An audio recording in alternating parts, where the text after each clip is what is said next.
দাদা, কি লিখছো? অত কিসের চিন্তা তোমার? দাদা, আমি চপ শিল্পতে 50,000 টাকা লাগিয়েছিলাম। আজ চপ শিল্প বন্ধ হওয়ার পথে আমার পরিবার রাস্তায় বসেছে। চপ শিল্প আজ বন্ধ হওয়ার পথে আমাদের মমতা দি হেরে যাওয়ার জন্য চপ শিল্প বন্ধ হয়ে যাচ্ছে দাদা। তো কি করব? তো মাথায় হাত দেওয়া চিন্তা করার দরকার নেই দাদা, চিন্তা করার দরকার নেই। আমাদের মোদিজি আসছে, আমাদের ঝালমুড়ি শিল্প চালু হচ্ছে। চপ শিল্প বন্ধ হচ্ছে, কোনো অসুবিধা নেই। ঝালমুড়ি শিল্প আজ থেকে চালু। দাদা, আপনারা আমার পাশে থাকবেন ঝালমুড়ি শিল্পতে। সবাইকে অনুরোধ করছি আপনারা আমার পাশে থাকবেন। আমি আবার নতুন করে শুরু করতে চাই ঝালমুড়ি শিল্প। দাদা, কি লিখছো? অত কিসের চিন্তা তোমার? দাদা, আমি চপ শিল্পতে 50,000 টাকা লাগিয়েছিলাম। আজ চপ শিল্প বন্ধ হওয়ার পথে আমার পরিবার রাস্তায় বসেছে।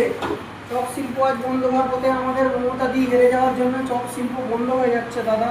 তো কি করব? তো মাথায় হাত দেওয়া চিন্তা করার দরকার নেই দাদা, চিন্তা করার দরকার নেই। আমাদের মোদিজি আসছে, আমাদের ঝালমুড়ি শিল্প চালু হচ্ছে। চপ শিল্প বন্ধ হচ্ছে, কোনো অসুবিধা নেই। ঝালমুড়ি শিল্প আজ থেকে চালু। দাদা, আপনারা আমার পাশে থাকবেন ঝালমুড়ি শিল্পতে।